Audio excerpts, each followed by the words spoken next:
What's up, everyone? Welcome back to StrangeCast, Player One vs. the World, Life is Strange podcast. I'm one of your hosts, Adnan. My co-host Adam is here. I'm here. I'm awake, 7 a.m., and it's feeling fine. You're feeling fine, yeah. So we've had a couple of times redoing that introduction. You can even hear my pause in that first part where I was like, is this Life After Strange or StrangeCast? I was like, which podcast today? We're on StrangeCast, though. So yeah, if you are here as well, please do drop us a subscribe, like, comment, notify yourself. It helps with keeping you up to date with our content into the channel. It also helps build the channel's presence as well. And, you know, recently had our StrangeCast episode with Kylie Brown, which dropped last week. A bit more unconventional schedule, but it went really down well with everyone. Everyone enjoyed watching it. And then on top of that as well, we had a interview drop with a speedrunner called Crispy Hanako. You can watch that on Player One vs. the World. Really interesting chat. So yeah, you know, there's quite a lot of interesting content coming to the channel. So do stay up to date with it. And if you are watching on YouTube, we are available on podcast services as well. So you can listen to us on Spotify, Apple Podcasts, Amazon Music. We're on everything. So we're on that. And Spotify also has a video version as well. So you can get access to StrangeCast on YouTube and podcast services.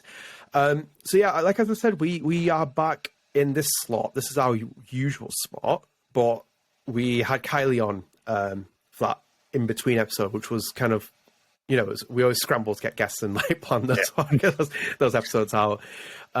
So we've decided to actually just keep to the schedule, and then the next episode will come out 2 weeks, because you'll probably see with this episode, we only have one new segment, if anything. And it was, yeah, I was like looking constantly, it's like, what can we talk about? I was like, there's only one new segment. So we're going to have one new segment and the main topic. So it might be a bit shorter than other episodes, but I think you'll still find it worthwhile. It's an interesting chat.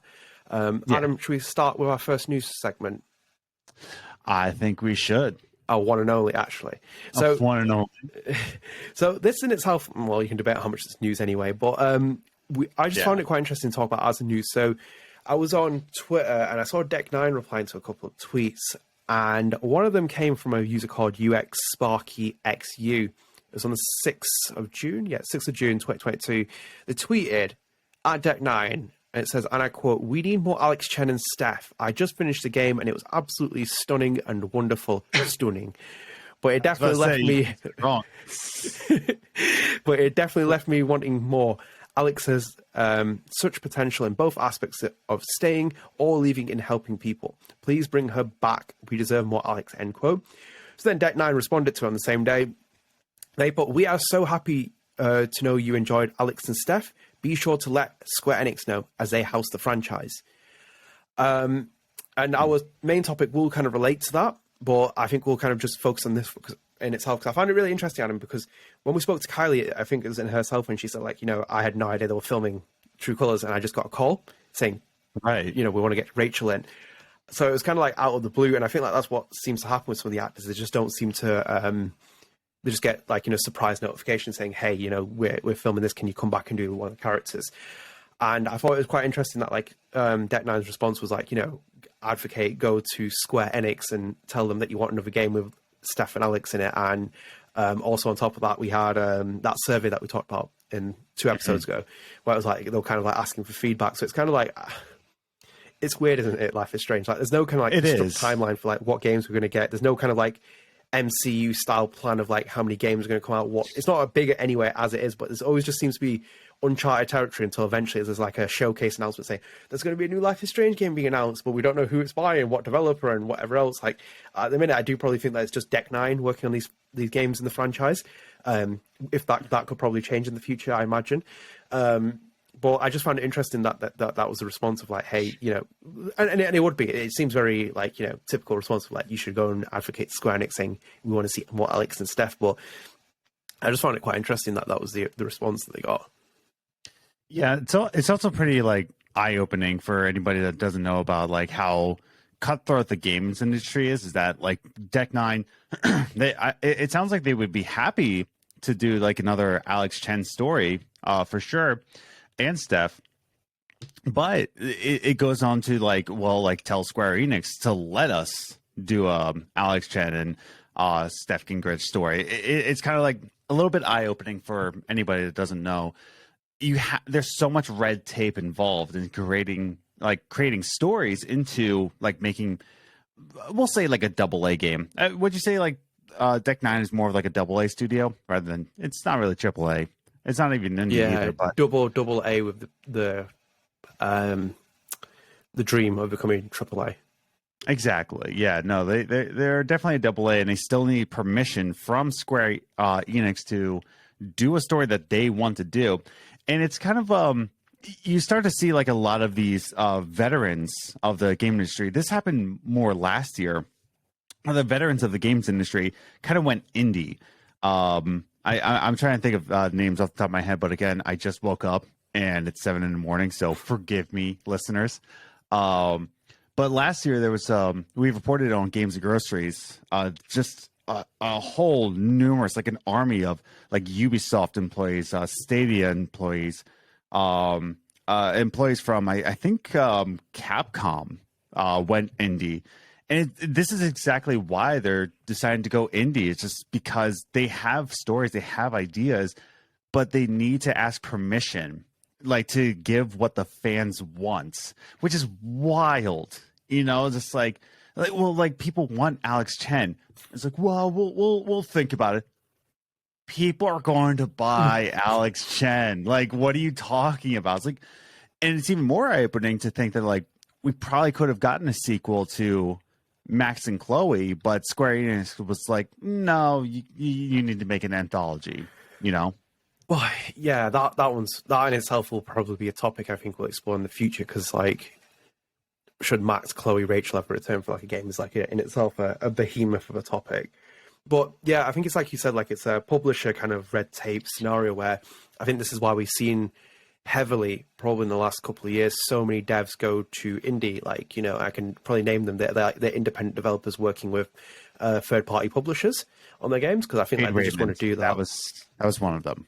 Who was that? Sorry, Jade Raymond. Oh yes, Jade Raymond. Yeah.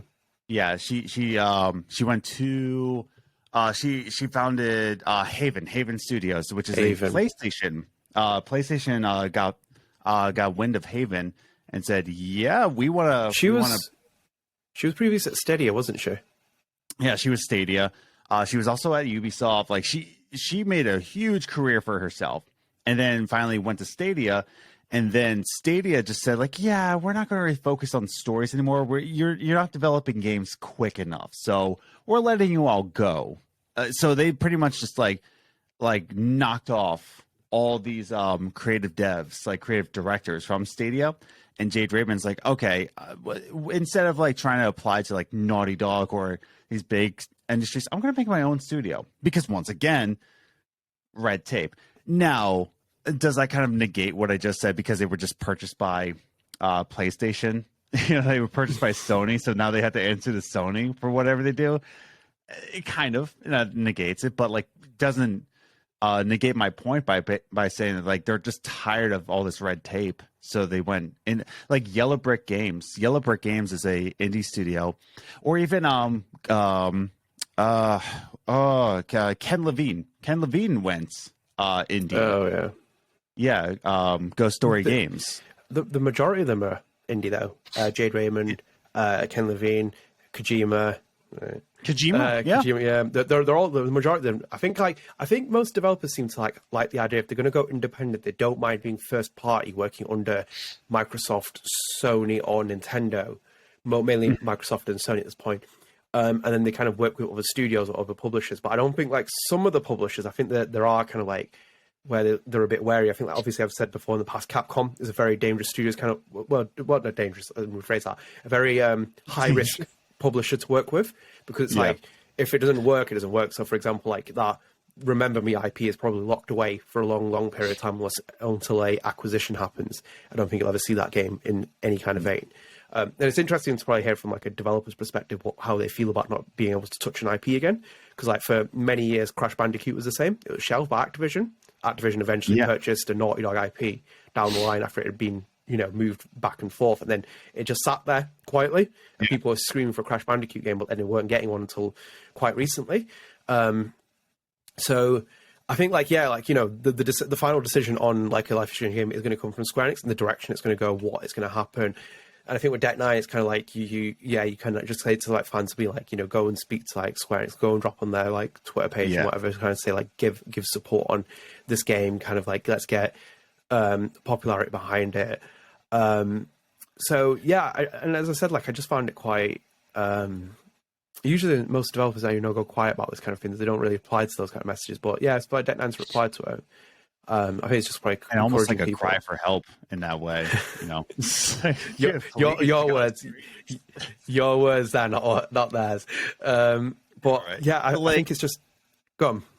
I was just gonna say, like, I'm not just even speaking about the games industry. Like, this is anything, like with the arts. You know, everybody, including myself, someday I would love to be a professional musician. I'm developing something here and there. But yeah, no, I keep thinking about that. Like, even in the music industry, you know, it's like you're not really making something for you anymore. Once you sign a record deal, you're now a commodity. You're a product, which you can say is a bad thing, but you just signed a business deal. You know, you're making a product, so you need a product that sells versus, you know, making music for you and music that you want to make. You are now a product. Same thing with this.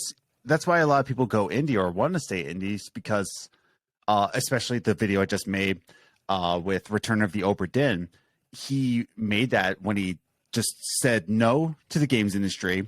He wanted to make his own game, so he made Return of the Obra Dinn. He wanted his own freedom.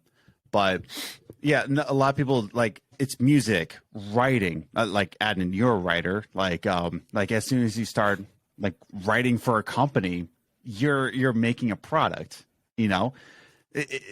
I'm not saying it's a bad thing, like I said, because you knowingly signed a business deal. So it is what it is. Yeah. But a lot of people are just like, why can't they make this game? It's a business deal. Like, that's why. Yeah, it's a service kind of business, like service/business kind of scenario. When you get into better in that kind of situation, you can't just do what you want. Like, you might have some kind of creativity, but then you have a quote unquote, like, you know, higher figure kind of like overwatching you and doing that stuff. I feel like it's just like, obviously based on that conversation we had about the Montreal game, the Don't Know Montreal game. I feel like that's even more now, having spoke to you about it, I feel like it's even more of a self-published Don't Nod game. I don't think they want to give that IP away, because it's just going to be like, what's the point? What do they gain from giving? When you lose an IP, like that's the situation even the independent developers are in, like Kojima and stuff like that. That Death Stranding IP belongs to Sony. Whatever Jade Raymond makes is going to belong to Sony. Whatever Ken Levine's going to build and whatever platform's going to go, it's going to belong to that publisher who's going to do it. So you still lose the core IP unless you somehow manage to wing that into a contract or something, but it's very highly unlikely. So yeah, with Life is Strange as well. Like, I was the only thing to say. Like, you know, there is a good side to this, like with Ken Levine and Jade Raymond. Like for things like this, for example, they sign these deals so that they have the equipment, the tools, the people that the know-how, they can publish this game to as many people as possible, which is crazy to think about. Like, that's an advantage that you have over indie. So it is a good thing. They own the IP, but they can spread that stuff so far that's like a regular indie person couldn't, you know. Mm-hmm. Anybody that's like true indie, like, will know the feeling of just like not being heard. And that's why you really sign these kind of deals. So, like, there is a good side to it. I'm not trying to say it's only bad side, but yeah. I feel like, I just feel like there's just a bit of a lack of direction with Life is Strange sometimes. It's like, do you know, like, the kind of purpose? I said it. I find focus groups such a red flag, and in itself, I've always been a bit critical of like Square Enix in the past and stuff. Look at like the way they handle Final Fantasy, for example. Like, they don't really focus group that, because they made 3 Final Fantasy 13 games. I didn't really mind Final Fantasy 13. I wasn't the worst. I wasn't like a huge critic of it, but compared to the other iterations, it was like really a point where it put the series on like a pendulum somewhere. It was like just constantly moving back and forth with how it appealed to fans. It was getting some things right, sometimes it was getting things wrong. And it's like, it seems like with like some of the IPs, the core IPs at Square Enix, there's no kind of like, you know, let's build a timeline out of at least like showing 2 more games that are going to come in Life is Strange, and we'll do this game here and this game here. This is going to be the main character of this game. This is going to be the main character of this one. Had they done like 2015 when it came out, Life is Strange, it could be like 2017. There's going to be a sequel to Life is Strange 1, which has Max and Chloe in there. 2019, there's going to be the trilogy conclusion of that. 2022, 2023, you're going to have the Sean Daniel story, just a little bit kind of indication of what's going to happen. And I think, as I said, I'll probably try and refrain from having more of a conversation on that, because I think Max and Chloe are a topic in themselves down the line. Yeah. And Rachel as well. So it's like, I just think like them to kind of like say, oh yeah, go and advocate to the publisher, say that you really enjoy the characters. I think like the true colours of success anyway says numbers about whether they're going to do a sequel or not. Well, whether they can, like, whether they want to bring those characters back or not. But I just find it a bit, it's just like, because you see it from developers, and developers, like, how do you respond to that tweet? Like, as I said, like, most developers probably look at that tweet and be like, should we tweet out about it? Should we not? Is Square Enix going to fly into our inbox? Is Capcom going to fly into our inbox? Is any big publisher going to fly into our inbox? Oh, sure. So you kind of sit there like, you know, but at least, you know, some kind of engagement with fans is good in that kind of sense. So yeah, you know, and then back onto the actual subject, we're like, you know, will Steph and Alex turn back up in a Life is Strange game? Maybe. I think they are very original Deck 9 characters. They're original very original. They are original Deck 9 characters. So like they have like control of those kind of like characters and the, you know, who they are, what they are. So wouldn't be surprised. It's just like, you know, the timing of it, the efficiency of it. I think like obviously a big one would be like, you know, if Erika Mori, I imagine, would reprise her role as Alex Chen every single day of the week. But what happens if Erika Mori gets cast in a Star Wars film and her schedule's tight? Do you think? Do you think she's really going to drop Star Wars from Life is Strange?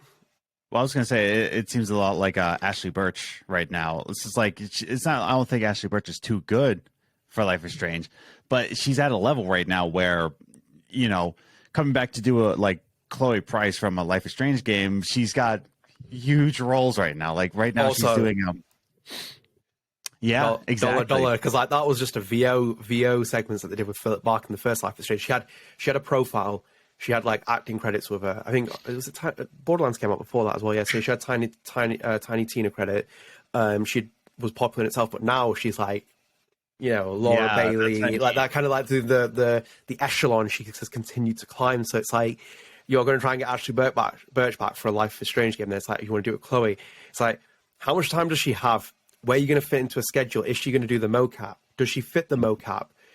What Chloe are we going to bring in? Like, you know, X, Y, Z, ABC. Like I said, if we take Erika Mori, for example, I imagine she would jump at the opportunity to jump at Alex Chen. But what happens if Lucasfilms comes up saying it's like, Erika Mori want you in a Star Wars film, and your schedule is going to be jam-packed tight on to this point, and then like Deck 9 reach out to our Square and say, we want to make another game with Alex Chen in it, and she's a bit like, and what are you going to say? Like, if I was an actor in that position, my perspective, not Erika Mori, my perspective, I'd be like, I love Alex Chen, but I'm making the Star Wars film because this is what's going to send me into the next echelon of like my acting career. Yeah. It's just, you don't get these opportunities to come across, and you try and fit in somewhere, but I think like you have to be that kind of careful about it. It's like, what happens if an actor doesn't happen? Then on top of that, will Alex and Steph return or something? What happens if the voice actors say no?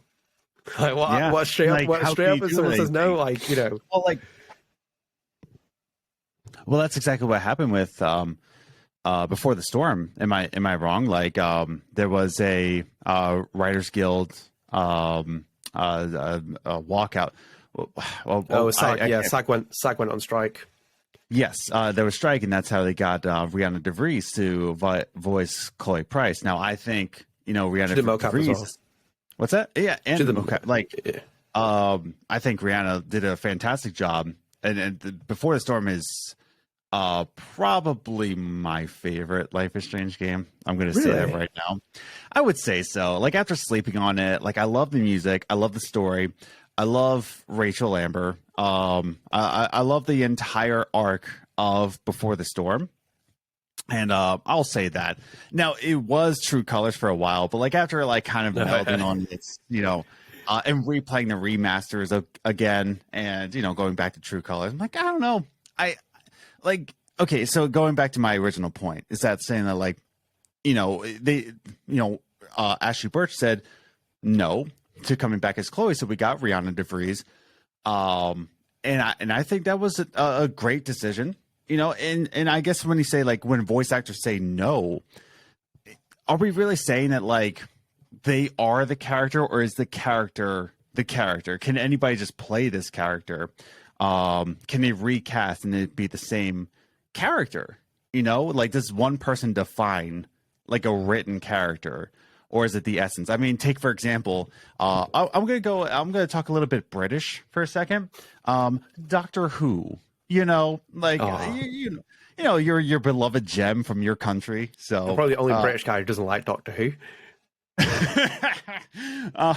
But like my point is like Doctor Who consistently changes actors, and they kind of like write the story in to be like, oh well, he's from this dimension. I haven't watched Doctor Who in a long time, but yeah, he's Doctor Who has been around since the 70s, and it's been a different actor every time. And that's the thing, but it's still Doctor Who. You know what I'm saying? But isn't that? I think Doctor Who's a bit of a weird example because isn't Doctor Who meant to do that where you can change the actor? It's not like a See, I don't know. Metal Gear situation where you have Kiefer Sutherland coming in for David Hayter for MGS5. Like that was a bit of a one that really turned people like, hang on a minute. Yeah, and like they didn't really change. I kind of get why he did it, but then at the same time, I was like, this could have easily been David Hayter doing this. Nothing against Kiefer Sutherland, I like him, but I was like, well, it's the same with like. If they make a new Splinter Cell, like, are we going to get Michael Ironside, like, to do Sam Fisher? Like, is that going to happen? And a lot of people are saying, like, I'm not going to play Splinter Cell without Michael Ironside. But just like, you know, does the actor make the character? I guess this is kind of a philosophical question. It's like, if you change brains, like, are you the same person? It's a hard one because everyone is replaceable. But then it's difficult in the scenario. So, for example, like RE4 Remake is pretty much Nick Apostolidis doing the Leon character. And he did Leon in RE2 Remake. So I think I would see like RE2 Remake being a direct sequel to RE4 Remake. There's almost like a skewed timeline. So rather than having RE4 original Leon coming back, it's kind of like there's a skewed timeline where we're bringing another Leon. But it's like, try and replace Hannah Tell as Max Caulfield in this timeline. It's like, is that really going to be viable? You'd have to probably age Max up a lot and then try and really drastically change the character. But then in itself, you're going into that territory of Don't Know's not making the character. It's a Don't Know original character as well. Then you start messing with fandoms and fan bases where it's going to be like, oh shit, you know, oh shit, like this could be really dangerous. And it's like, every actor is replaceable. And they've done it with, like, I think Mads came in for Johnny Depp in the Harry Potter films, and you can change them. I think, was it Michael Gambon came in for, who did he come in for Dumbledore? I can't remember who it was.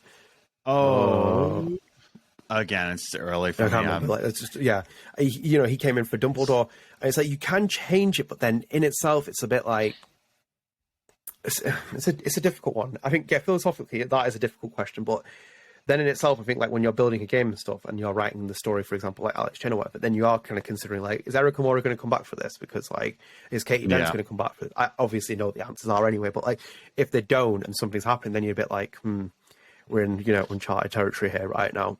Because like, think hypothetically speaking, what if Kylie had said no to Rachel in that scene for True Colors? Yeah. What are they going to do at that point? I think they probably would have just cut Rachel from the game. They would have just been like, let's just keep Chloe there. Yeah. Because like, it's just like, am I saying that like, do I want Kylie Brown replaced? No, Kylie Brown is a sweetheart. So no, I want her to keep her job.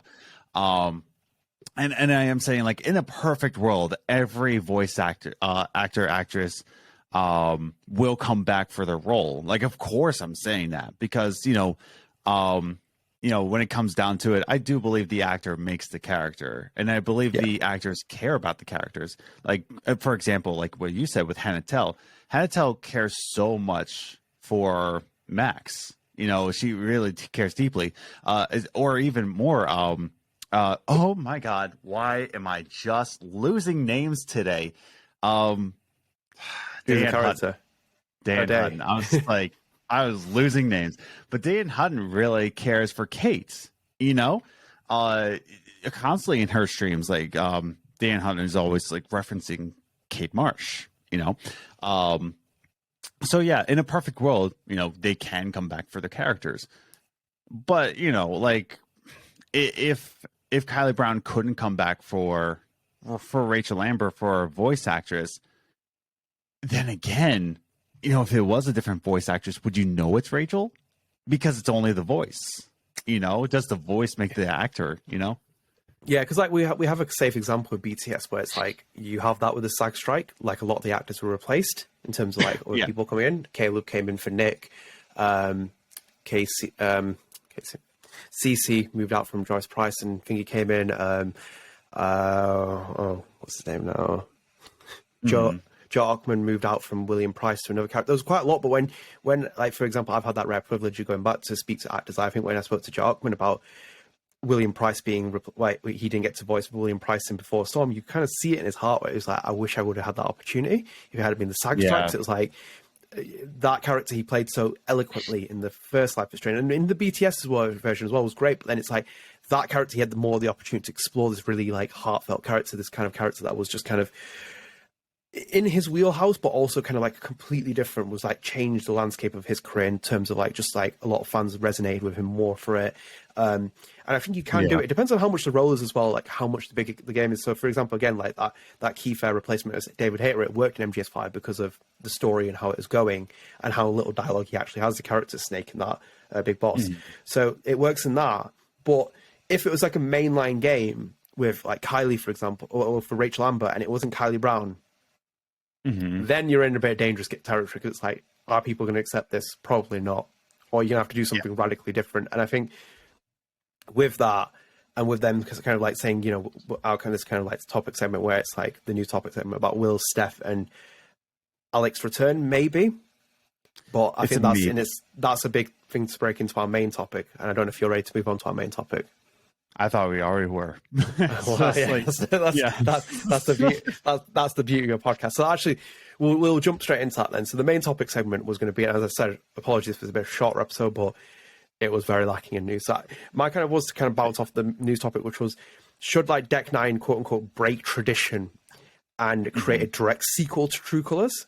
And in the sense, it doesn't have to be directly revolving all around the character, but obviously we take like Alex Chen, for example, in the mainline character to evolve. Like, do we go down that road, or do we go down straight down an anthology route of like different characters? I think we covered this in the when we came back as well in that kind of segment, but I felt like the kind of topic segment here was to focus on, should like Deck 9 break away from what the quote unquote tradition is of Life is Strange right now and just go straight for a direct sequel, bring Alex Chen back in the main role, or maybe even like move Steph into the main role and do the game off that. I'm sure everybody is all on fire for getting Steph her own game. You know, like I think that's the real answer. Is like everybody wants more Steph, including your boy. Like, but at the same time, it's like Alex does deserve another game. Like Alex is she is a very complex and very relatable kind of character in that, where she's very it's still the morning, listeners. I'm sorry. Neurodivergent. Thank you, brain. Good God. But she's a neurodivergent character, and a lot of people can relate to that, especially with people really starting to get answers for their own unique neurodivergencies. You know, people are finally like accepting that, like, yeah, like that you're not weird, but you have, you know, classification this. And I think it's very enlightening for people who are getting answers for who they are, to have a character like Alex Chen. And I think she's a character that a lot of people really connected with in that way, where I think she could get another game. Steph, in another light, Steph is a very unique character. She's gone through a lot of trauma. You can tell that. She's very passionate kind of person. Me being in music, I freaking love like her character. Like I love the record store she owns. I want to own a record store, so that would be fantastic with a radio station. So both characters, I think, deserve another game. Am I saying that they're more deserving than any other character in the Life is Strange universe? No, I'm not saying that. But I am. But I think they're very unique characters in that way. They should get another game, but are they going to get another game? That's a different question, though. Yeah, I found Steph to be an interesting figure in True Colors. I always think to myself sometimes, like, did they ever think about Deck 9 specifically? Did they ever think about having Steph as the main character?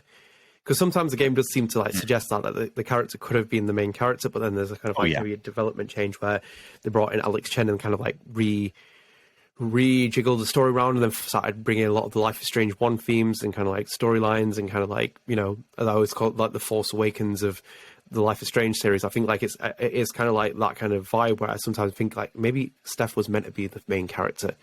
Like it sometimes it just feels that way. Like obviously they have the Wavelands DLC. I felt like she was just a bit. I don't know. Maybe it was decision chain. Maybe I'm wrong. Maybe she was always meant to just be like just a secondary main character or something. But I just found it really interesting with Steph, like how she was positioned in the series in that kind of way. And so actually, like, on that point, yeah, I think they could break tradition. I think they should break a lot of traditions, to be honest. I think this is where True Colors left me a little bit.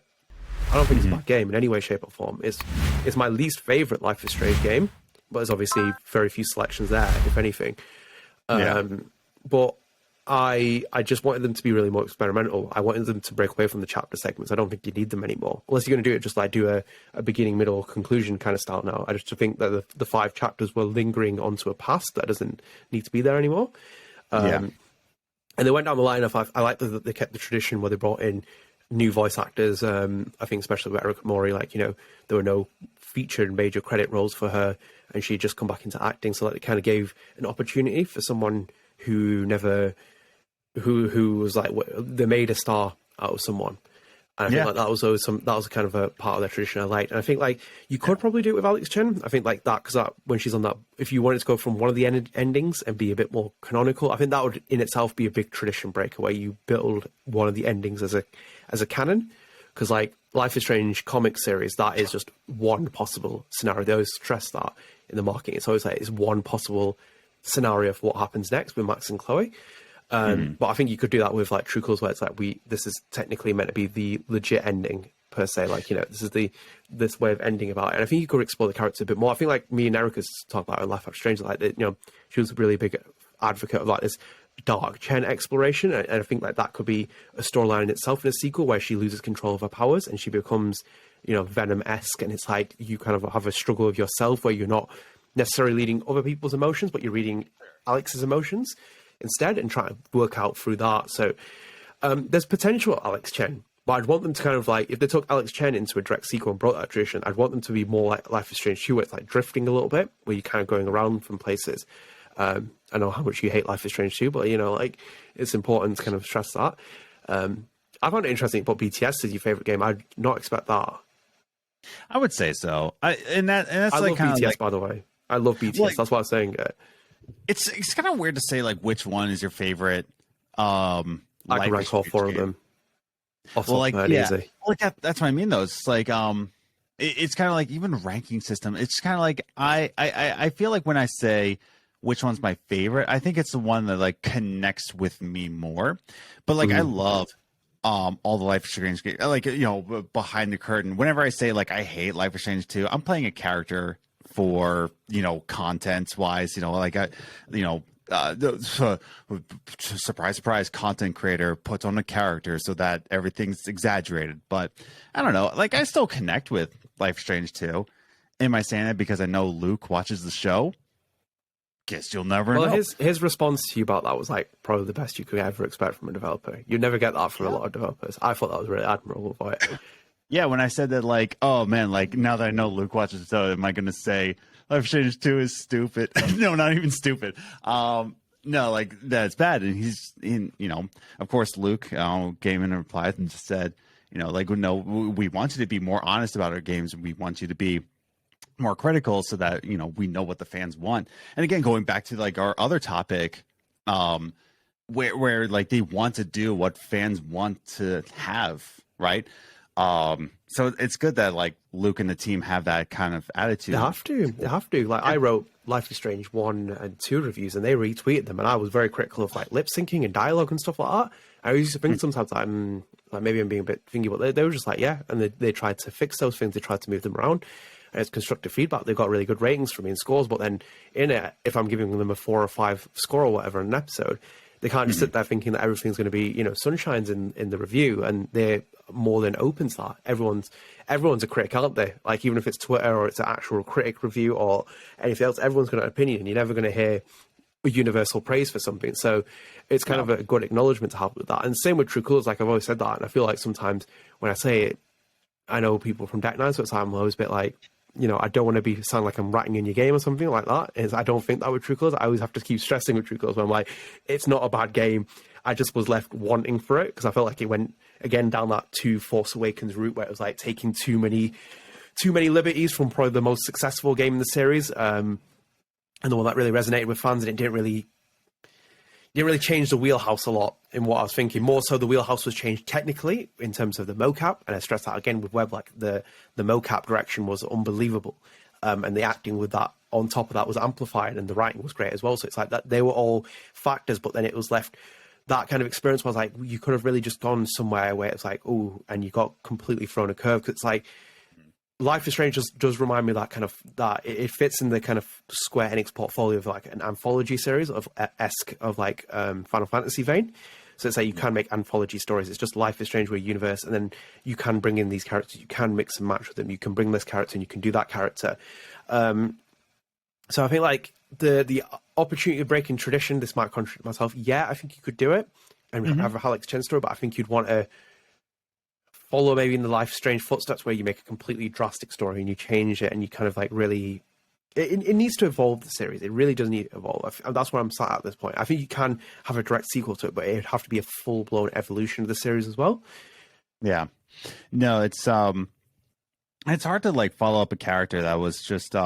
The ending for True Colors was perfect in my opinion. Which perfect ending? In a way, yeah. Like, I would say perfect in a way of just like it wrapped itself up pretty nicely. I don't think really any questions were left, unsaid.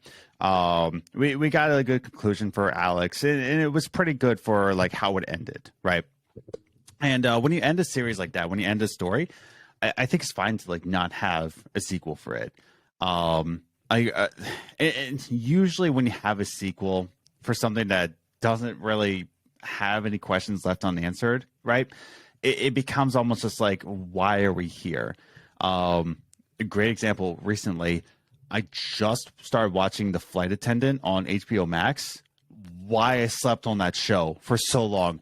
Holy crap. If you haven't watched it yet, The Flight Attendant on HBO Max, chef's kiss. But I just finished season 1. Just started season 2, episode 1. I'm just like, because like the ending of season 1 was so beautiful.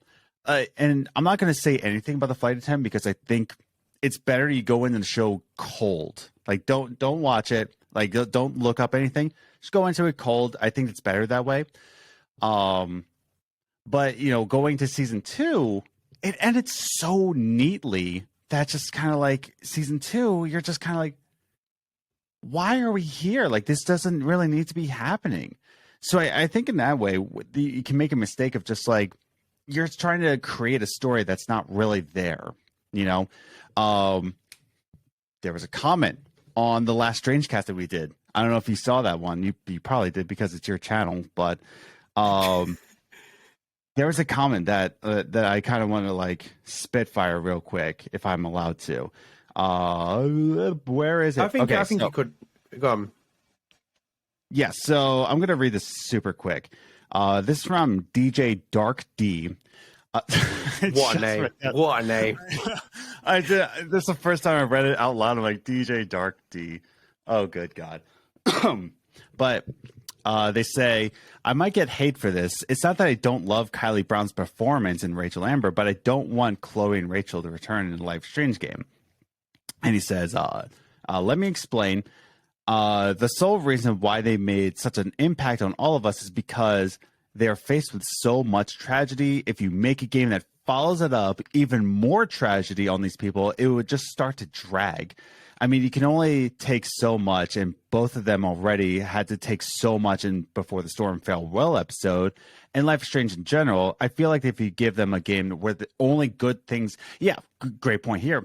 I feel like if they gave them a game that only good things happen, then that too would be not so good, right? I mean, how many movies have had actual amazing sequels, they go on to say. Well, I disagree with that because there are a handful. There are quite a lot that have had great sequels, unbelievable sequels. But I replied to it basically saying like I think games can only. Well, I'll read my reply. I agree sometimes, most times. Yeah. that sequel sort of loses the magic. But best leave it unless there's a trilogy a part of the storytelling. For example, and I gave this, Mass Effect was always written as a trilogy. Like from game one, when the first development, BioWare came out to say like, this is always a trilogy. They wrote it out to be a trilogy versus games that like are successful. And then the studio, like Square Enix, it's just like, oh man, it's a moneymaker. Make a sequel to this game. It's not really necessary. They didn't really plan on it. Versus Mass Effect was always planned as a trilogy. And I think that's where sequels are better when it's already planned out. Like saying, like, I'm already thinking about the follow-up. But if you're not thinking about a follow-up, I think it just becomes a messy story. It's also dangerous territory because they did that with the Odd Ray in 86, and it ended on like a cliffhanger sequel kind of scenario. They've never actually made a sequel to that, the PlayStation exclusive, but it ends on one. It's like, this is so undeserving because this game feels like a prologue rather than an actual original. With a sequel, you're kind of setting yourself up to be a sequel, and it's like, do you really deserve a sequel? It's like, have you really justified this kind of thing? It's a hard one because I didn't agree with the how many great movies have like sequels. There's a lot of them. There is a lot of them. And it depends on how you define what is a great sequel as well. I only have to think like, Terminator 2 is better than the first Terminator, no doubt about it. The Godfather Part 2 is better than Godfather. Aliens is better than Alien. Just in terms of Oh, go on. I would say there's a difference between a sequel and a follow-up movie. Like I told people all the time, I think The Quiet Place 2 is one of the best follow-up movies ever to be made. And people got mad at me for that, like saying like, it's not a good sequel. I never said it's a great sequel because I think there's a difference between a follow-up movie and a sequel.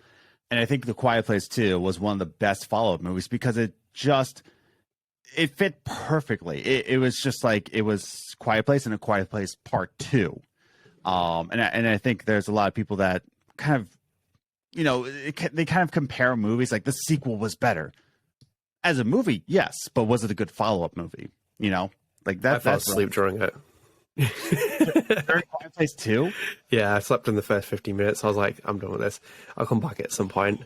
My God, no! It was so late at night, and I was like, "Oh fucking hell, here we go again! It's gonna be a quiet place again." Quiet, Yeah, it's like it's going to be quiet again. Let's do. Anyway, like on it, I think, the interesting point with balance is good in terms of what they were saying in terms of Chloe and Rachel, because you wouldn't want to feel good, too happy go kind of like lucky video game about them, because then it's kind of like you destroy a vibe of it. I think like I always say like Empire Strikes Back is one of my favorite films because you want the bad guys to, you see adversity, you see bad things, it ends on that really like kind of ending, like but there's hope there. There's hope. They always kind of like stress that. It has that, the vibes in that film, the tone as well. Such a great film. I think like that's what you need to achieve. I think they kind of did that a bit with BTS, where they were like the endings really kind of like where it abruptly cuts that thing. It's like, oh shit. The reality is sunk in of like what actually happens. You have this kind of like colourful montage, and it's like this happens. Even though the ending a little makes me, sometimes a bit like, But yeah, they have opportunity to explore the characters. It like, depends where you want to go in the timeline, for example. So like, obviously, I wouldn't go forward with Rachel and Chloe. But like, if I was going with Rachel, I'd go back in time because I'd want to go back to where it's just her, and it's like the Vortex Club. So you want a prequel to a prequel? Yeah. Yeah. Well, I just found it funny because like as soon as I said a prequel to a prequel, one of my favorite bands of all time is Coheed and Cambria, and most of their albums were like an entire storyline, the Amory Wars. So it was they're a conceptual band, and then there came to be the end of a story. So then they went after they made the end of the story, they did a prequel album, right? Like saying a prequel for a story. But then after the prequel album, they came out with the Afterman series, which, like my favorite two albums, Ascension and Descension. It was a two-part. So it was a two-part album. They came out with two albums back to back. And it was a prequel to the prequel. So there was the Year of the Black Rainbow, which was a prequel. And then they came out with two albums, which were the prequel to the prequel. And I was just like, what's happening? But they turned out to be like really good. And that's the other thing. Sometimes prequels to prequels can be really good, or they can be super confusing. Like there's only a handful of them ever in history. But yeah, you are messing with times, but I think you can do it though. I think there's a logical way of going any story. Like I said, that you can map out the Alex Chen storyline of like where you want to go with it. But it's like, do you really want to go with that character again? Do you want to try again? Like, again, these focus groups as well. Like, God only knows what someone's going to say to them in there. And then you're dictating stuff. Like, focus group isn't concrete, but when you start gauging people's opinions, then it kind of goes into a bit of a risky territory. I think one of the most famous examples was MGS2, I think. Kojima did a focus group with that, and that's why Solid Snake... Again. No, but it's relevant, though. It's relevant. It's relevant. Yeah. That's why Solid Snake's not the main character in MGS2. That's why they change it. The twist comes really early, and you play as Raiden, which was basically like he did a focus group, and like a lot of, I think it was Japanese women or girls were like, we don't want to play as this old man. And Kojima was like, And he changed it. And that twist in itself is probably one of the most, still controversial in terms of what people really just wanted to play as this character. But I really dig it now. I think like that game is spoken about nowhere near as much as it should in 20 years. And I think this is an example where, again, a focus group being done, it's going to be like, people might be like, I didn't really like Alex Chen. And they're like, oh, let's just move on from her. And it's like, I think you could make another game around her, maybe. I think you could try and defy that norm of what the Life is Strange series has been, where it's been an anthology. And, this is an in-house Deck 9 character as well. Like, I think, there was it who was being interviewed? Was it Zach Garris, I think, when True Colors was coming out last year? They were talking about when characters we could see from the Life is Strange series in Life is Strange True Colors. I think that was Zach Garris. Yeah, and they were kind of like talking about it. And I think they were kind of saying like, I think the ultimate decision would come down to Square Enix. And I think based on the BTS reception as well that Deck 9 got, I think I wouldn't think that they would ever be like, if they got Max and Chloe again, they'd be like, yeah, we'll do this. It's like, I think like they'd reluctantly do it, because it's like, you're just going in territory where it's like, it's not your established characters. Like you're handling something in the same way that they did with BTS. You're handling all these characters.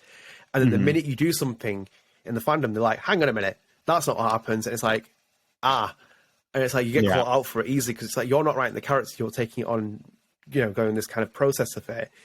You struggle to kind of like grasp the full story of like, to simplify it, I think like it's risky to kind of do it with certain characters, but I think with Alex Chen is probably the exception, because it's a Deck 9 built character. Steph Gingrich is a Deck 9 built character. I think that's why those two characters have precedent in True Colors, for example. That's why they focus more on Katie's character, because Katie's character resonated really well with people in BTS, and they're like, yeah, we can bring her back and we can put it in the main game.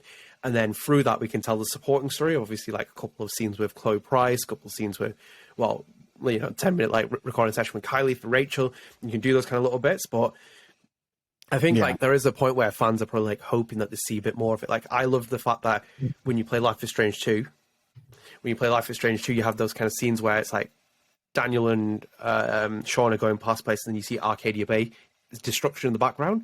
Yeah. In the first episode. Is it first episode? First episode? I think it's the first episode. No, you're right. First episode, yeah. It was Brody, because Brody's there.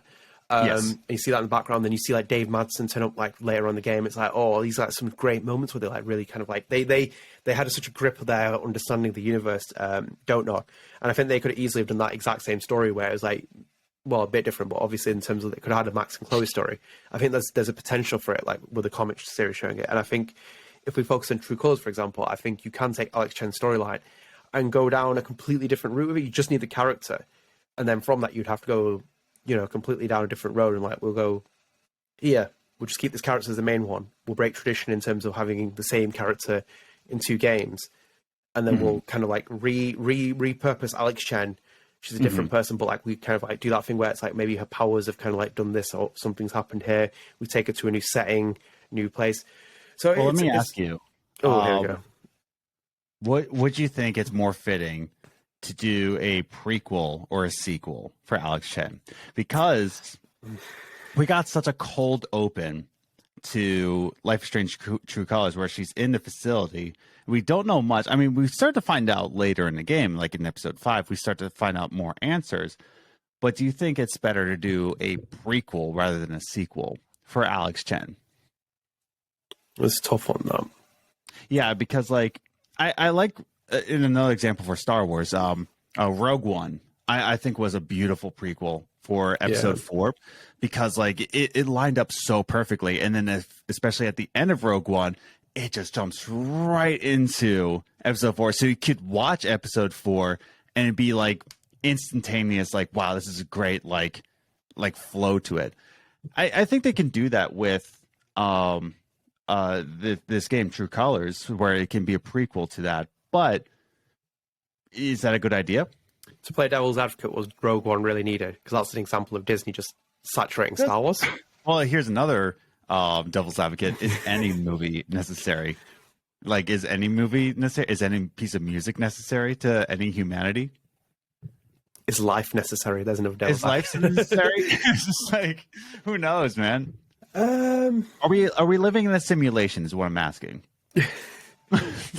Well, yeah, I think your question's back on me is really good because, like, no, not necessarily. I think it depends on who you're going to revisit. Like, if you're, I thought you were actually going to answer the "Are we living in a simulation?" Like, well, let's talk about that for a little bit. We'd go down a big rabbit hole. But like, because I think it depends on who the person is, what the time is, the relevance. I think like with music, Marshall Mathers LP2 always gets to me. It's never going to be as iconic as the first one, but why it goes back, why Eminem went back to it makes sense. And some films, like, yeah, you can make sequels. I think they have direct sequels with a structured purpose of it. It depends on the story, though. This is the thing. Like, it's just like that first Godfather film, for example. It ends on the perfect point where it's like the next chapter is Michael Corleone, but it's also Vito Corleone. So you have this kind of like juxtaposition where Vito Corleone is the big main character and Michael Corleone is the other character. But then it flips, so Michael Corleone is the main character here, but then Vito Corleone's story is being told in the background. So you jump in timelines at two different points. And then Godfather 3 as well, which in itself was a good film as well. It gets ratted on a lot. But to be on Alex Chen, I'd probably say a sequel, if anything. I think they missed out an opportunity on True Colors where it was like, with Wavelengths, for example, they could have easily done a season pass where there's 5 DLC stories and they focus on each character. So you, for example, you have one about Gabe, him arriving in Haven, having an opportunity to build a story there.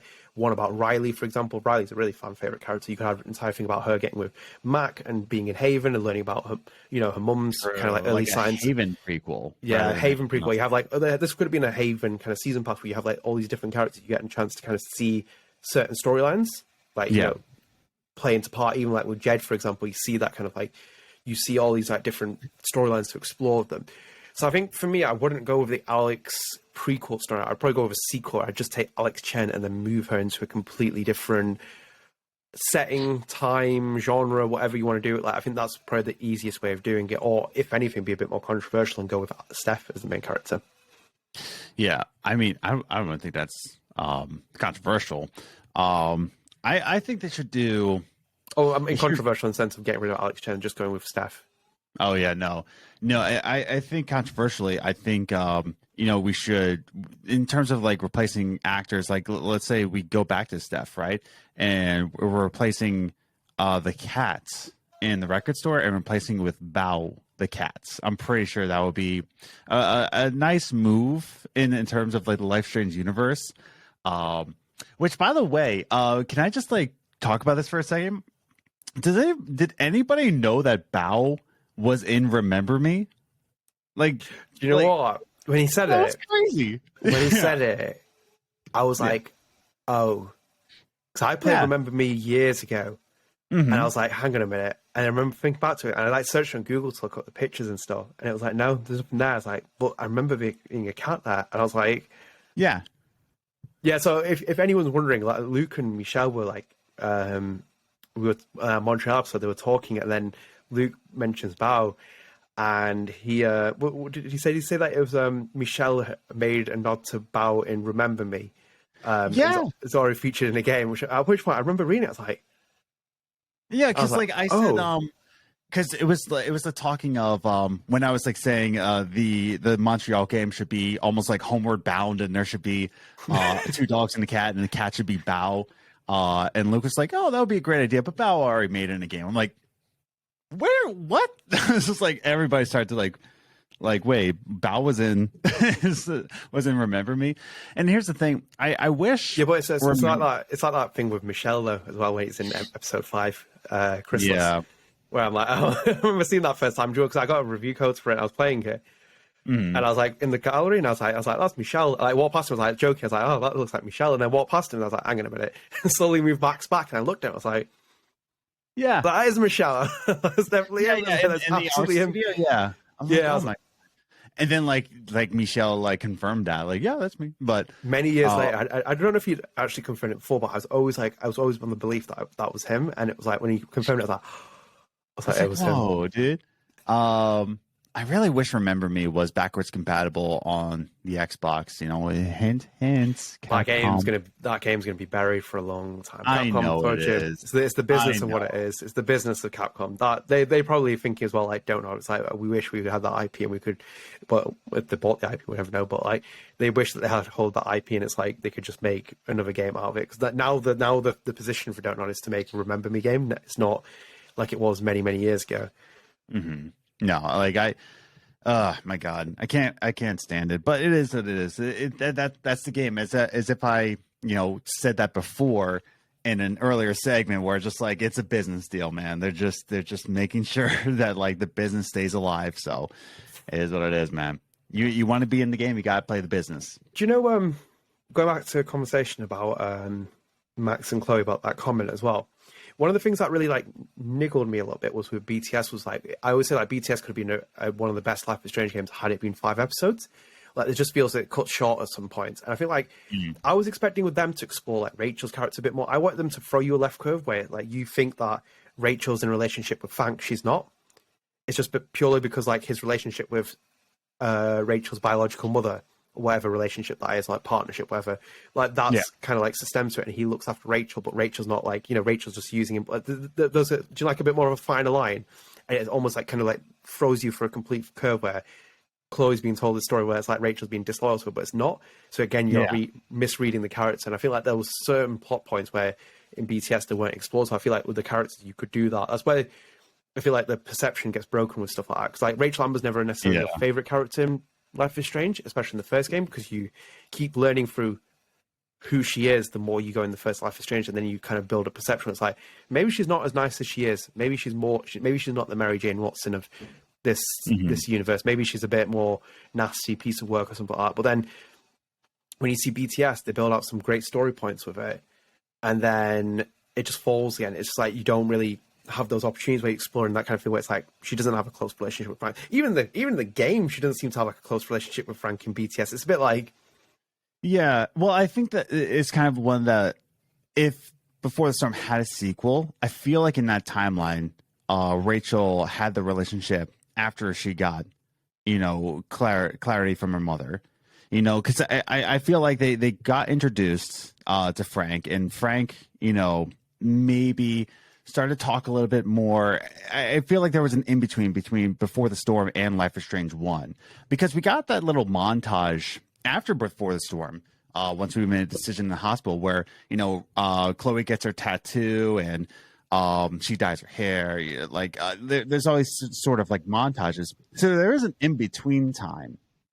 And I feel like she got with Frank within that in-between. Because a relationship like that doesn't take that long. You could that could be like a week. They could have got with each other in a week, whereas Before the Storm, I believe, if I remember correctly, took place within 3 days. Yeah, because they were back to back. Like each episode was like, one. Just back and forth, didn't it? Yeah, I think it was like just 3 days. Yeah, I'm pretty sure it does, because it seems to always end like a day and night, doesn't it? Before. Let's keep the first game set in a week, isn't it? Life is Strange 1. Yeah, first game is set in a week. Before the Storm set within 3 days. Life is Strange 2 takes place within like the 3 months, something like that. How long does it take place? It takes place so long. It's a great game. That's why. It's a question mark. But it's the second best Life is Strange game in the series. That's if not the best. You know what they say about second is that it's the first loser. So that's awful. My rankings for those games I could name off the top of my head. Life is Strange 1 is number 1. Say Life is Strange Strange 2. Yeah. So Life is Strange 1. Life is Strange 1. Life is Strange 2 / Captain Spirit. BTS True Colors. That's my 4. Oh, okay. Mine is Remember Me. Then it goes, no, it's definitely Before the Storm. And again, like I only say that because it connected with me a lot more Before the Storm did. Probably True Colors. And that's the thing. It's so weird to rank the Life is Strange game because like it connects with me in a different way. I think it's just a Life is Strange 2. It's a good game. It's a great game. I think it had great storytelling, except for how they killed off Mushroom. I think they did that way too early.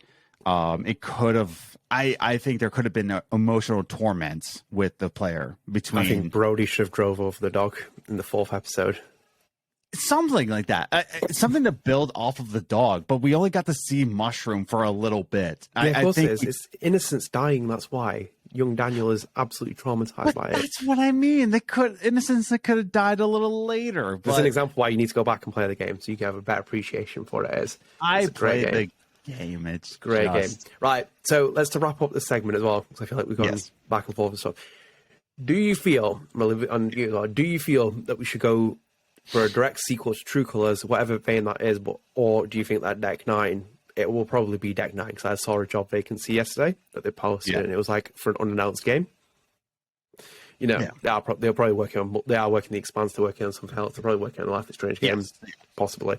But do you think that they should do a direct sequel to True Colors, or they should just leave it behind and go to a new setting? It's unfortunate because, like, I want to say they should do a direct sequel because I think Life is Strange fans are tired of moving on to another character. They want more. However, I feel like with Alex Chen's story, I think the story is complete. I think Alex got closure for her brother. I think she got closure for a lot of things about herself. The game ends with a lot of closure where I don't think you should. I don't think with Alex, I want it to happen because I think we're tired of moving on with an anthology. But Alex, though, and I'll even say this about Life is Strange 2. I think Life is Strange 2 should get a sequel. I think there is closure in some sense. There definitely is, especially the epilogue. It's a beautiful ending. Episode 5 of Life is Strange 2 will always be a good favorite of mine. I loved episode 5 for Life is Strange 2. Great episode. So I'll give them that. It did end with closure, but I do still think that we should get a sequel to Life is Strange 2 because there's a lot of answers that we need, including Lila. So, but Lila was always an interesting one. How they handled that. I know. Very interesting. I remember reading the reviews. I remember thinking that. I was like, it was a weird swing of direction, but they could easily have done 3 games about Max and Chloe. They could have done 2 games about Sean and Daniel, and potentially have even moved Daniel into the main role as well. I think there was a possibility to do that. And then you could have probably maybe do 2 games on True Colors, but True Colors does seem to be more of a standalone, if anything. It does. I want to say yes because, like, we're tired of it. We want to see, like, more of our characters.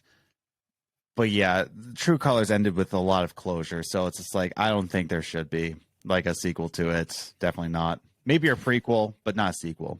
Yeah, I think the lacking essence of it sometimes is down to us not seeing returning characters. I think that's the thing. So I think we spoke about really early on in StrangeCast's launch, where it was like, which characters would we like to see back in there? And fucking hell, man, we were like firing out all kinds of characters to come back, and like a lot of them didn't come back. And it kind of like leaves you lacking because like there's so much in the universe, and then you don't see some of the characters like to kind of come and visit Haven and stuff. It depends obviously where the story's set and stuff, but like just to see other characters come in there, like I would have like fucking screamed if I would have seen like Brody walking through the shop or something like that. He does it in the comics where he turns up. And it's like to see those kind of like universes collide a little bit. That's like the kind of thing that really, for me, makes it a bit more like the opportunity is to move forward with the series, like evolve it, where it's like we see not every 35 seconds like a Victoria Chase walk through the scene, but characters who like lingered through the universes can kind of like walk into different ones, and even if they don't say anything, you can just see them passing by. You're like, oh shit, was that him? Was that an Easter egg? Was that Brody? Was that someone else? You're like, ooh, you get caught by it.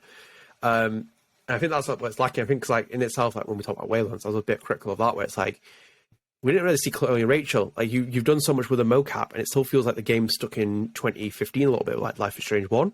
But it's like, why are we not getting flashbacks where we see these characters? Why are we not getting motion capture in there? I know the essence of Wavelength's being like pandemic style, stuck in a room, Steph moving to Haven, kind of that atmosphere, being lonely, talking to people on radio, but it just missed a lot of opportunities. We didn't see the trans character in there. Izzy? I think it's Izzy. We didn't see Rachel, we didn't see Chloe, we saw Mikey only over a Skype call. It's like, I know the story that explains that, but why don't you get him in the shop or something, see physical interaction a bit more? So I think like that's where the sequel, like if you were going to do it, you could easily have those opportunities where you have like a Riley walking past, walking past this, Alex down the line. But yeah. What's your answer though? But like final answer, like you went on a train there. But like, do you want a sequel, or do you think it should be? I've probably contradicted myself about 15 times what I want and what I don't want in this. That's what I mean. What's your final answer there? I would love to see more Eric Mori, but at this point, I think they need to take the series into a completely radical direction, and I mean like truly radical. I think it needs to. It's just that like I'm sitting here with like a little bit of a lingering feeling where I keep bringing that Force Awakens analogy, because it's the truth. Like when you sit down after having watched Force Awakens about 5 times, you just sit there thinking like it's a cookie cutter version of New Hope. Like it's what's really different in that, and that new trilogy turned out to be awful as Star Wars, but. I just want them to do something else, because I was in the full anticipation, having played Life is Strange 1 and 2, what don't I did. I was like, I accepted what 2 was at first. Like, it was a bit different. It felt really strange, but then I got invested in the story of it. I liked the characters of it. It was completely a bold direction to take with the series. And I think like that's what happened with True Colors when I started. It's like, oh, this is interesting. Okay, right, I can see this. But then it was like, and we got Mac, wearing Nathan Prescott vibes, and we've got a mystery hit, and we've got Jettison. And we've got this, and it was like, that's what I was doing throughout the entire thing. So I was like playing it. I was like quietly sitting there playing the game. And I was like, yeah, I love how you mentioned Jettison. I was just like, I love Jettison. that's stuck with me since you said it to me. No, but like, there was so much potential, because like all the characters were there, all the settings were there. It just seemed to track down a safe road. It's like, go radical, be different, try something else. Like sometimes I struggle with myself thinking what Life is Strange's identity is. It's like that in itself is like a huge topic. Like, what is the identity of the franchise? Like, well, that's why I liked. I'm in the new trilogy of Star Wars. That's why I liked Last Jedi, because call it bad. I don't know how you like that. It is fucking atrocious, but continue. But here's my point, though. It's like your point exactly. Do something different. It was because Force Awakens was exactly the 4th movie. Get out of here. Stop it. It was a New Hope reimagined. And then Return of the Jedi, or the 3rd movie was just Last Jedi. It was just like kind of like a big blockbuster, blah, blah, blah. But that's what happened. And here's my point to you, Adnan. That's what happens when you try to do something completely off the rails different. People hate it.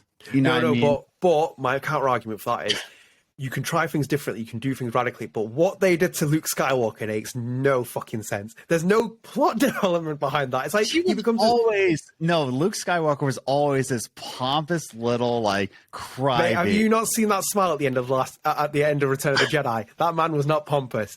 Like, they completely obliterated what Luke Skywalker stands for. Though. But it's Luke Skywalker's story in Last Jedi is not even like the old man Logan story. It's not even anywhere near in that same vein. So it's like he just sits there, this mopey fuck, and you're like, hang on a minute, like. Did you watch? Like he internally, he's just a mopey little baby, and then once the Jedi are gone, he becomes he evolved. No, he was mopey in the early stages, but he evolved. The entire point of like Return of the Jedi is like he's completely like a different Luke Skywalker. He evolves into that, and it's like you get to the Last Jedi. He's sitting on this mountain rock. There's like me doing a StrangeCast episode in some mountain rock area because I'm fed up at the next Life is Strange game being bad. And you're sitting there, it's like, why are you doing this? I was like, I've lost faith in Life is Strange.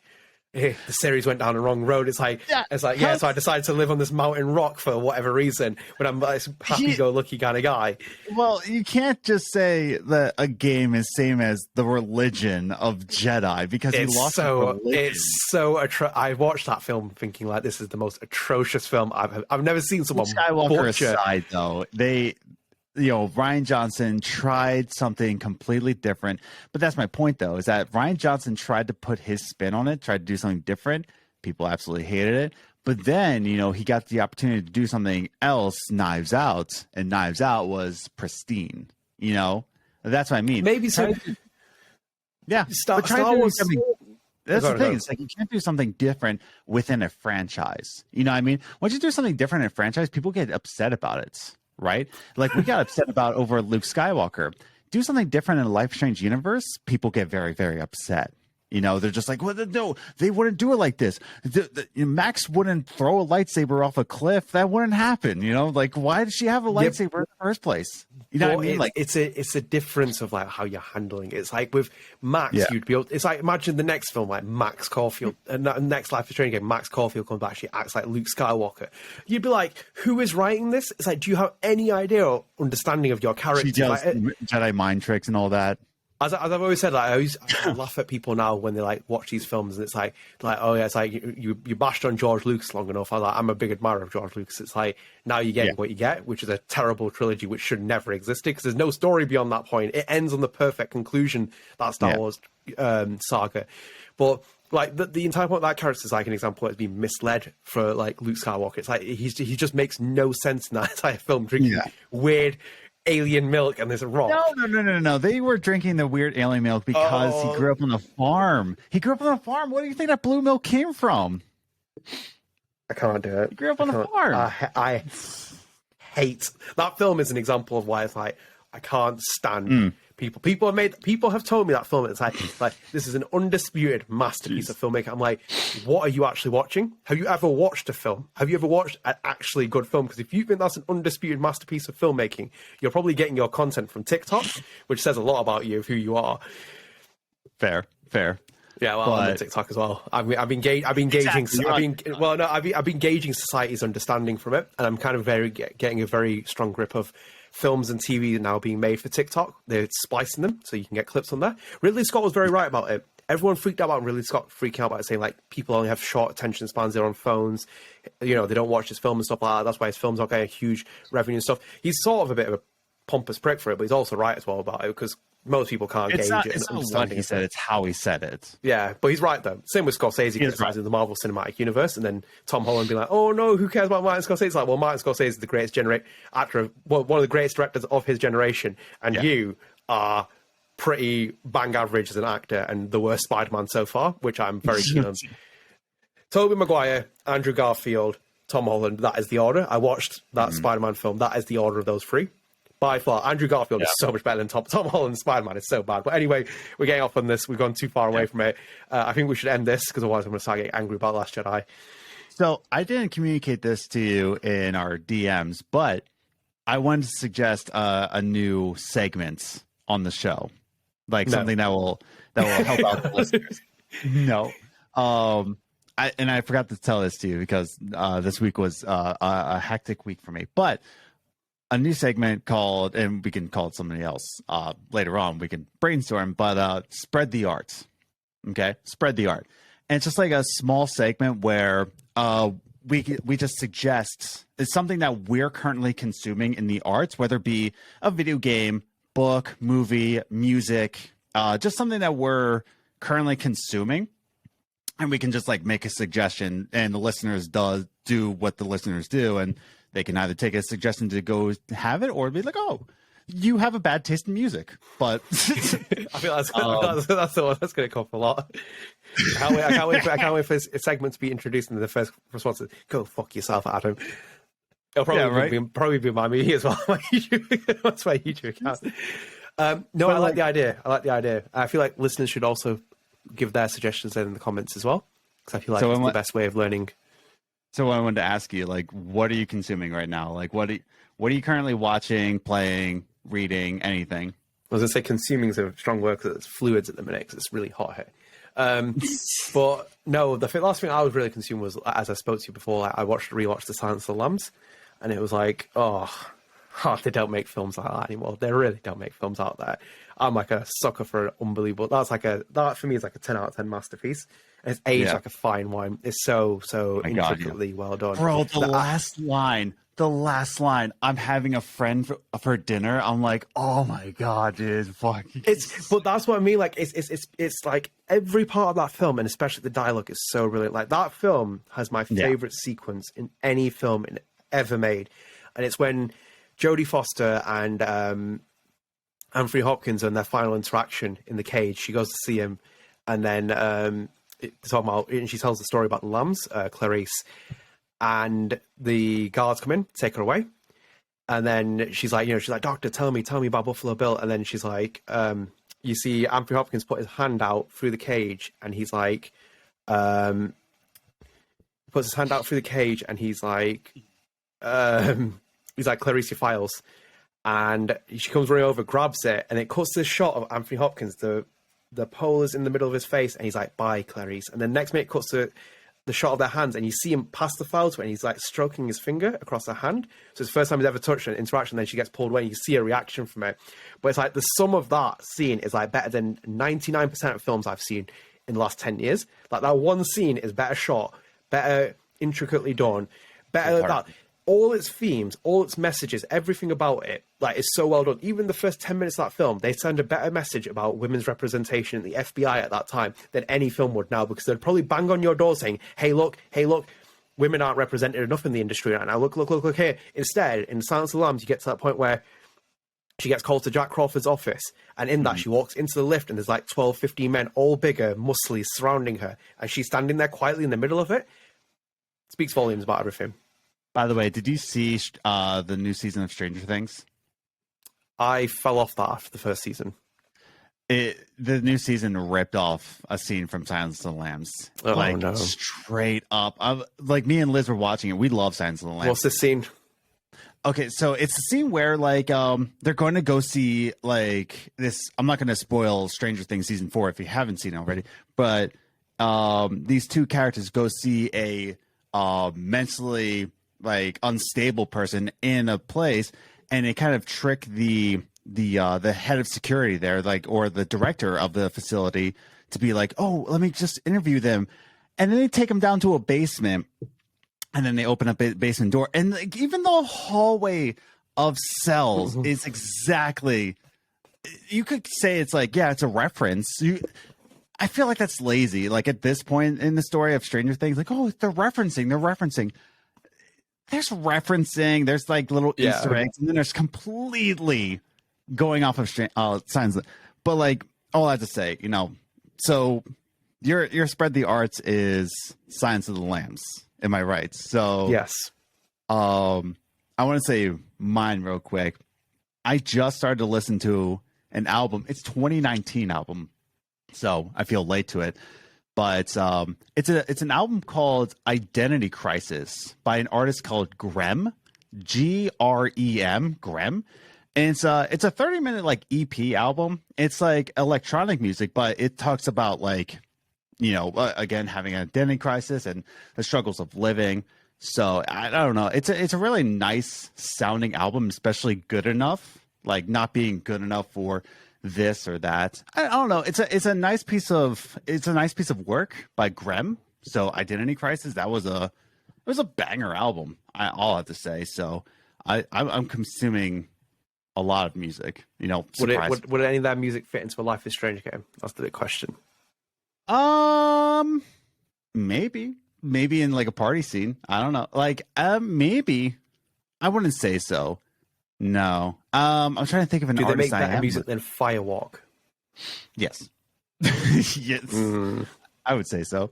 No, I like different artists. I mean, like, right now I'm doing different, like, I was just listening to sea shanties at work. So, like, actual sea shanties, like, going this and that. Oh, a lot of the time, you know what I'm listening to at work? The soundtrack to Tenet. You know the movie Tenet? Yeah. Yeah, I'm listening to, like, the soundtrack by Ludwig Göransson at work. It's so helpful. It's like the intense, like, it's just like it's a great, like, work atmosphere kind of thing. Who's the composer on it again? Sorry, what's that? Who's the composer on it again? Yeah. Ludwig Göransson. Yeah, Ludwig Göransson, who also was the composer behind the movie Red that came out in Disney. Also composed Community. He composed for Black Panther. Like, he's all over the place. He composes music for Billie Eilish. Ludwig Göransson is just, like, all over the place, man. He doesn't have a genre. He is genres. It's crazy, like, how diverse he is. But, like, him, Natalie Holt, I really like. Natalie Holt is currently composing for the Obi-Wan series, but she also composed the Loki Loki show on Disney Plus. Right. So yeah, but she's currently composing Obi-Wan with John Williams. They're composing it together. So yeah, I know. What a man John Williams is as well. What a man. I know, right? He was composing music for the best part of the Star Wars trilogy before that fucking Last Jedi came in. Anyway, that is the end of this segment. Thank you, Adam, for debuting it. And yeah, I hope you enjoyed it. We did kind of go off back and forth, but like I said, it was very bleak in terms of news for us as well. And obviously, hopefully things pick back up, or we'll have a bit more of a meatier topic for the next section. But yeah, I hope you enjoyed. Please do leave a subscribe, like, comment, notify yourself on YouTube. It helps. With past 900 subscribers, slowly climbing to 1,000. So if you can help us get to 1,000 and you come back, it'll be very much appreciated. And like I said again, StrangeCast is available on all podcast services. Video version is available on Spotify, but yeah, also available on all those other podcast services. Do subscribe, download the episodes, rate them as well if you are enjoying them, because again, it helps with our visibility. I would not be asking otherwise. Because I hate when I hear that on YouTube videos, but I'm like, I know it helps as well, because otherwise people don't do it. But yeah, as I said, I hope you enjoyed this episode. I hope, really thank you again for the feedback on the Kylie episode. And, I do have that interview out with Crispy Hanako as well. So do go and watch that as well. But yeah, stay tuned. StrangeCast will be back in 2 weeks for a new episode. Until then, take care, guys. See you later. Later.